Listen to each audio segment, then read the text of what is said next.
Welcome to the Narrowboat at Jamesville. Hope you're well, thanks for joining me.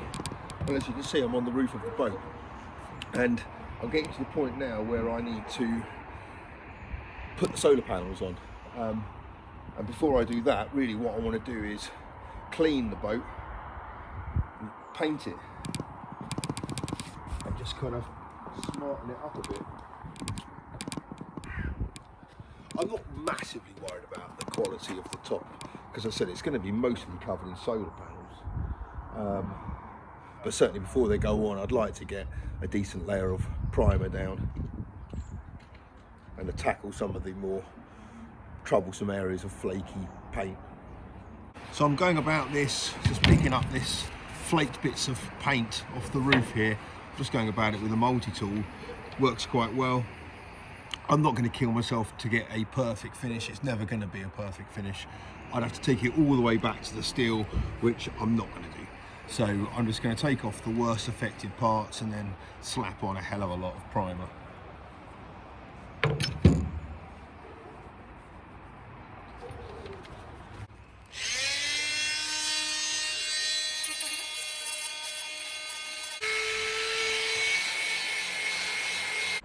I've put a bit of that primer on, but it's just too cold. It's 2 degrees today and this stuff really needs 10 degrees to work, so I'm going to leave it for the time being and crack on with emptying out the engine bay well full of water. So this is the state of the engine bay at the moment. You'll see there's quite a lot of water in there. Oh, a heck of a lot.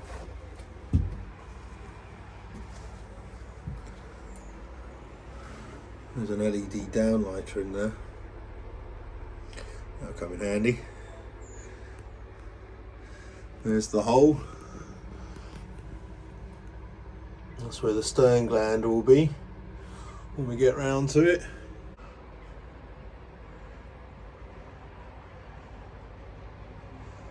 So I'm going to tidy up all of this,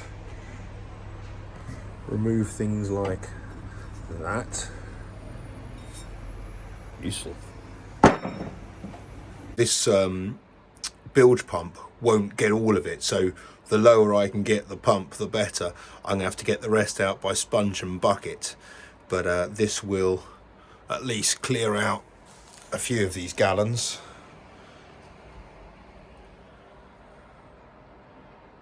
And you'll see I'm just holding it in place with my tiller.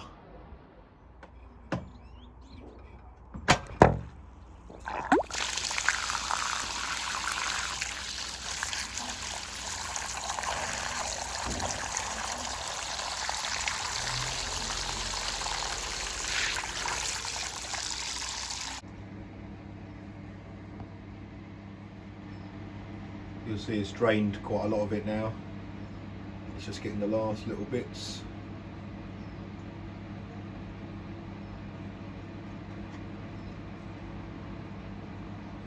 But it's good to know where the lowest point is.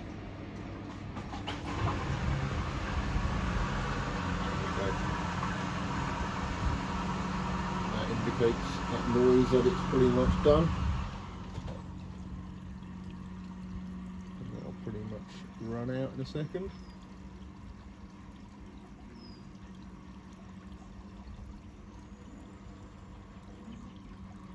There we go.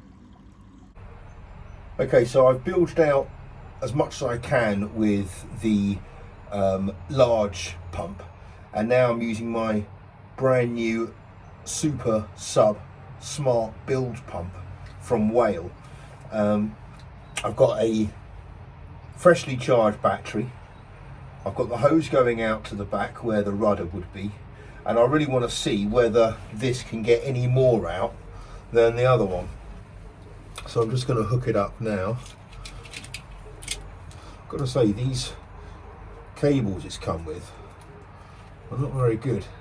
They're quite inflexible and brittle, if that's a better word. That's just how they seem anyway. So this should start making some noise when that goes on. Nothing at all. It needs the override. Right. So it needs both of them on.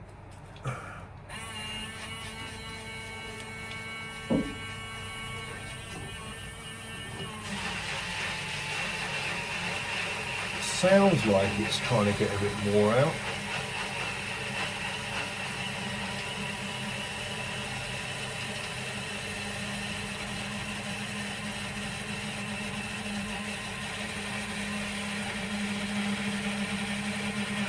It's hard to tell if that's working from here.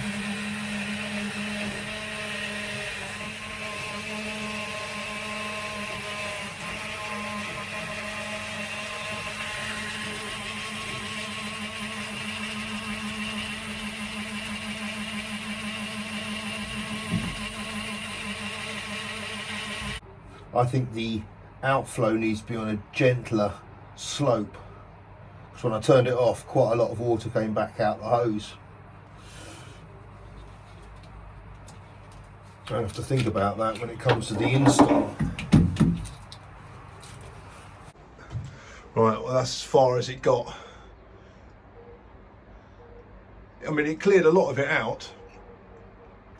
And I can live with that amount of water at the bottom of the bilge. But it's going to be something I'm going to have to obviously do fairly regularly until I get my pram hood.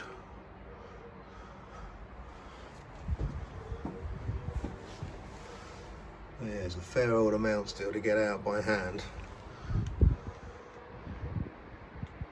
And it's just started to snow.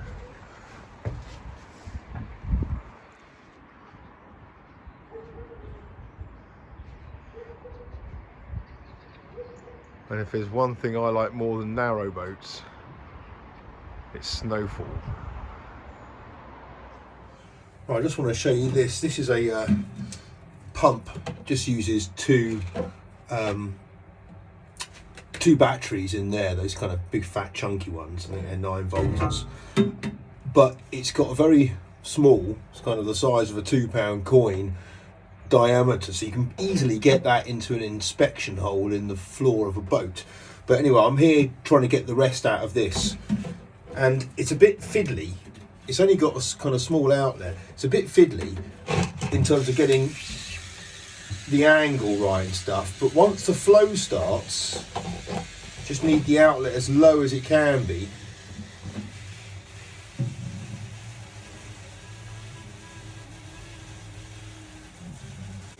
Takes a bit of time for the flow to get through. But as I said, when it does, it's quite impressive. But the fact that you can just get it into such a small access hole, and it is picking up more than the bilge pump is. So this bucket was empty just now when I started this, and it's starting to trickle through now. It does take a bit of time because obviously it hasn't got much power. It's starting to come through now.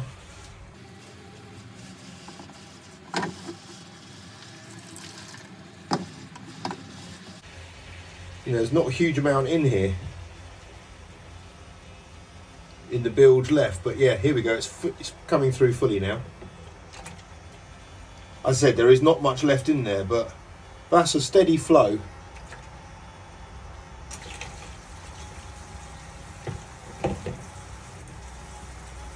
And that is really quite impressive. I'm really quite impressed with this bit of kit. I'll put a link to it on the end of the video. I got it from Pacer Marine, but you can buy them anywhere. It's about 25 quid. But as I said, for inspection holes, if you can see water in the bilge, you don't need a massive hole to get it all out with. This works fine. And you can go in vertically, so really you just need a hole the size of a £2 coin. Still coming. Right, I can see the tip of the nozzle now, so we're down to about 4 or 5 mil of water in the bottom of that. That's a couple of sponges worth.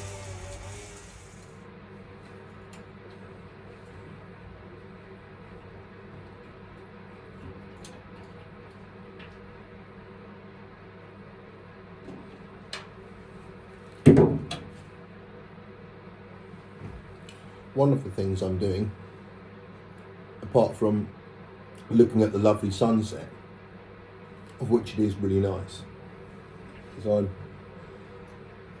disconnecting the old tunnel lights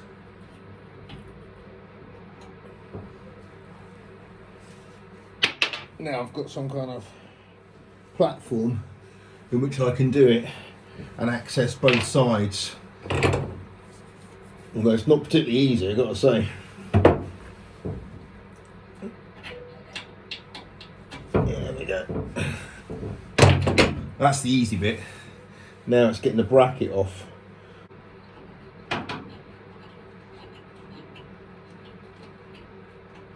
Yes.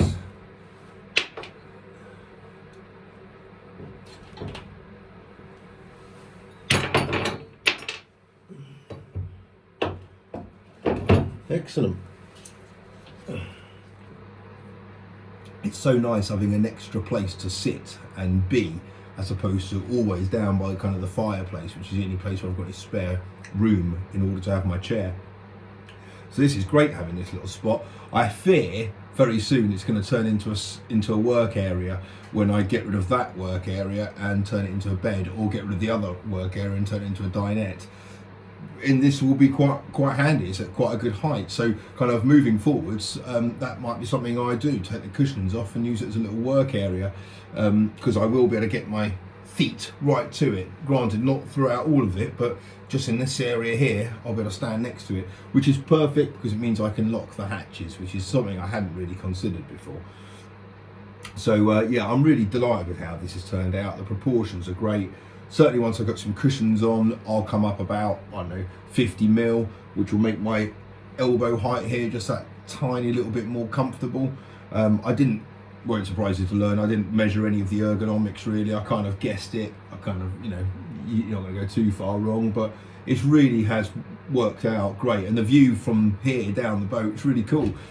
I can imagine when the bed's there, that'd be quite a nice little view from here, but I can see from where I am, I can see the stove, and if I was to sit there, I could see the galley. So it's a nice line, and obviously from down there you can see all the way to here, which is what I wanted. I wanted you to see this kind of bit of wall all the way from the front door, because it gives you a real kind of sense of space there, and on a fairly smallish boat, that's great. So yeah, I'm happy with that. The old tunnel lights are out now, so I can put the new ones in. These ones are such a cooler design than these. So yeah, in all aspects of it, I'm just really happy with that. These are much better, so well happy I've got them. So I'll get them put on. I've got to put some more primer on first before I've done that. But really the main thing today for me was to get the engine bay ready and to build it out. I've also got to measure the solar panels up on the roof. So I've got to work out the exact sizes, because now I'm actually getting down to the nitty gritty of buying the solar panels. It's a real minefield. I'll go through it with you once it's all kind of done and dusted. But I've got to work out exactly the final dimensions now. I think I'm going to forego the gap along the side. I'm just going to use the gunnels and basically max out and just go for as much as I possibly can on the roof. That's the plan. But I'm going to research all that tonight. One final stab at it. It's a bit, it kind of does your head in after a while, but I'll do a bit more of that tonight. A bit more electric conduit's got to go in, and that should be about it. Thank you very much for watching. Hope this has been useful. Until next time, take care. Bye bye.